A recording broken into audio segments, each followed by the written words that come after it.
I say the banksters, they come in all shapes, colours and nationalities. Firstly, I would like to thank GUE NGL for inviting me here today.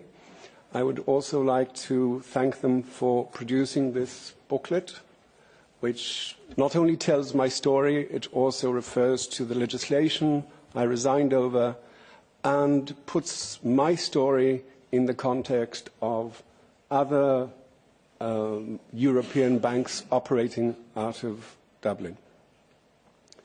I was the risk manager for Unicredito Italiano Dublin's operation in 2007. Unicredit is the biggest bank in Italy. It owns Bank Austria Kreditanstalt. It also owns Bayerische Hupo and Vereinsbank HVB. We are talking about a very large bank. My crime, my only crime, was to comply with Irish law. I walked broad daylight, walked down to the regulator's office, the Central Bank of Ireland, and said, I am breaking the law. I am signing for billions that do not exist.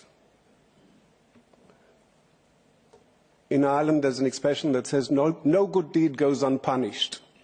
I was punished severely. I have not been able to work for 9 years.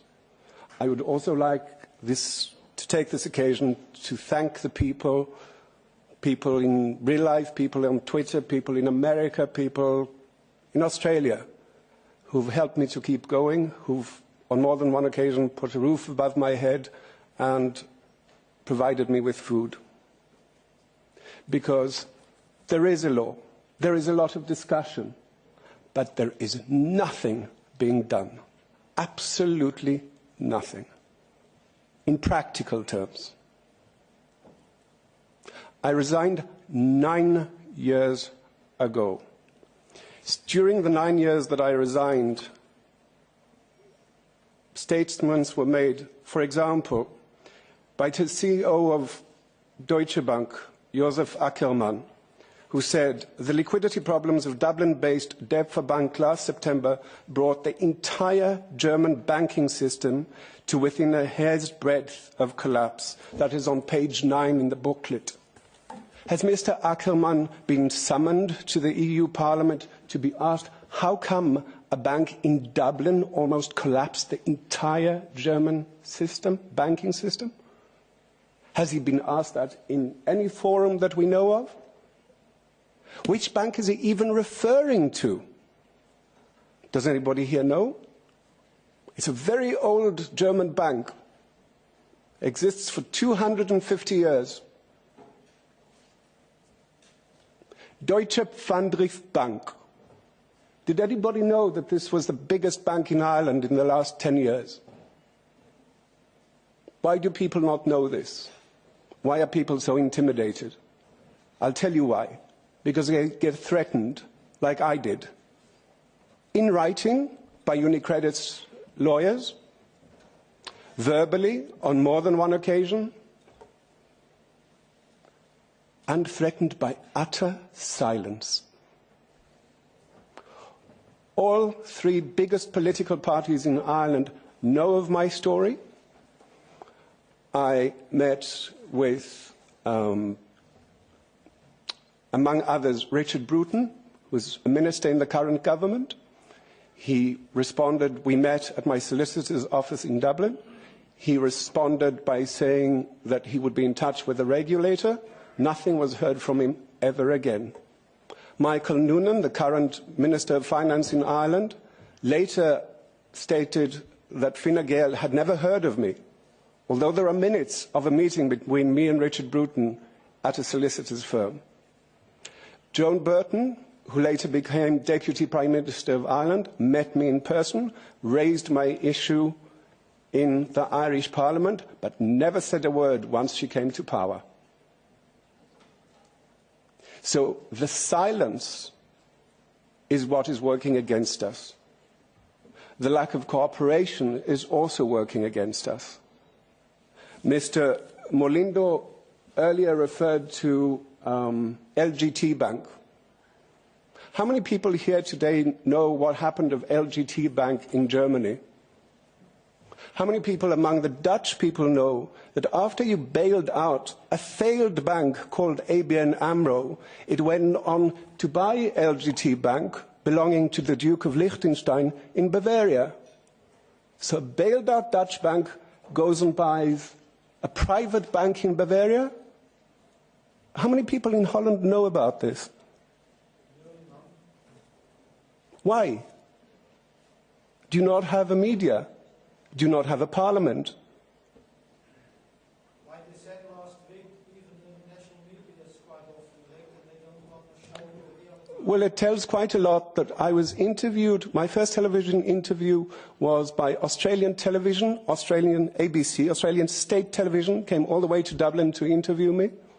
The Central Bank of Ireland refused, and I saw the refusal with my own eyes, in writing. The Central Bank of Ireland refused to go on record. It might have something to do with the fact that the chairman of my bank in Ireland, after this happened, after I reported a breach of billions, was appointed as a director to the Central Bank of Ireland. His letter of appointment to the Central Bank of Ireland appears in this booklet. You are welcome to see it with your own eyes, how a chairman of a bank, page 47, was then appointed to the regulating body. So how much truth are we going to have? The citizens of Ireland have been going through unbelievable austerity in the last decade for bailing out a bank called Anglo-Irish Bank. Most people in Ireland never had anything to do with Anglo-Irish Bank. In the same way that most people in Ireland, and probably Germany, had never heard of Deutsche Pfandbriefbank, which Josef Ackermann was referring to.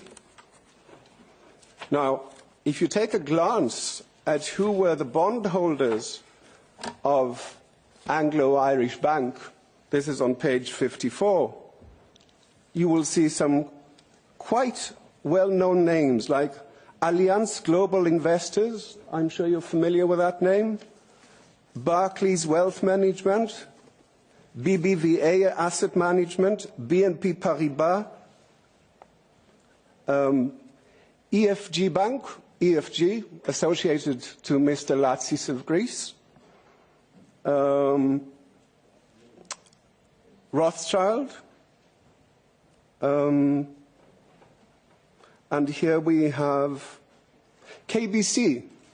We're in Belgium. I'm sure you're well aware of KBC. I made a reference to KBC when I was interviewed on Belgian state television, and I referred to the terms and conditions with which KBC Ireland gave me upwards of €700,000, and I will repeat it today. It was Mickey Mouse banking. Rudi Franks, who presented the program on VRT television, rang me the next day. You know, KBC is very angry. How can we say this? I said, you ring KBC in Dublin and ask to see the phones, which I signed. And it is Mickey Mouse. But as long as the balance sheets were growing back here in Belgium, as long as the bonuses were being paid out for so-called success in Ireland, there were no questions asked. Going back to my case, and again, it's a question of silence, it's a question of law. My issue was first raised on the 23rd of February in the Irish Senate by Senator David Norris. He asked Finance Minister Brian Lenihan for answers about the events that brought to my resignation from UniCredit in Ireland. In his response, Brian Lenihan, Minister of Finance for Ireland, said that the Central Bank of Ireland cooperates with, sorry, this is in Appendix E for those of you who are brave enough to go that far. Central Bank of Ireland cooperates with other central banks throughout the European This is what he actually said. The financial regulator maintains close communication with the regulators of other member states for this purpose. Credit institutions are obliged to report weekly to the financial regulator on their liquidity requirements. All credit institutions are also obliged to be in compliance with the requirements on an ongoing basis. That means every minute of the day. That means you don't fall billions of euros short. Just like that. But the question is, when Brian Lenihan said the Central Bank of Ireland is cooperating, can anybody confirm that the Central Bank of Ireland actually informed Banca d'Italia, the Central Bank of Italy, that the biggest bank in Italy had a petulant child in Ireland that didn't know how much money it has? Now, it's very simple. All you have to do is ask UniCredit headquarters in Milano, or ask the governor of Banca d'Italia about did he know what his child in Ireland was doing. The governor of Banca d'Italia at that time was a Mr. Mario Draghi. I'm sure Mario Draghi can be found and asked. Likewise, Anglo-Irish had a subsidiary in Vienna. Anglo-Irish collapsed.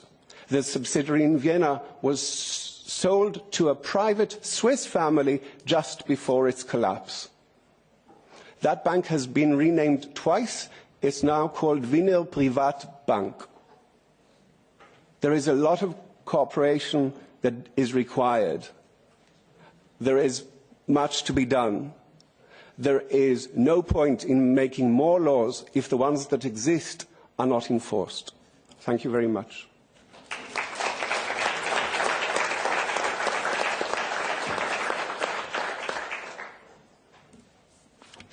Jonathan, as you know, we meet Mario Draghi from time to time, and I think we are very happy to ask him a few questions. If you I look forward to that. If you help us with that. With the greatest of pleasure. I think it's also important that we never forget the personal history. May I just say that it would also help if the central bank. It would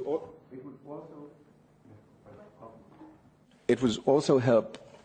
As we prepare for these questions for Mr. Draghi, for the Central Bank of Ireland to actually come clean about what it knew and didn't know and what it did or didn't do.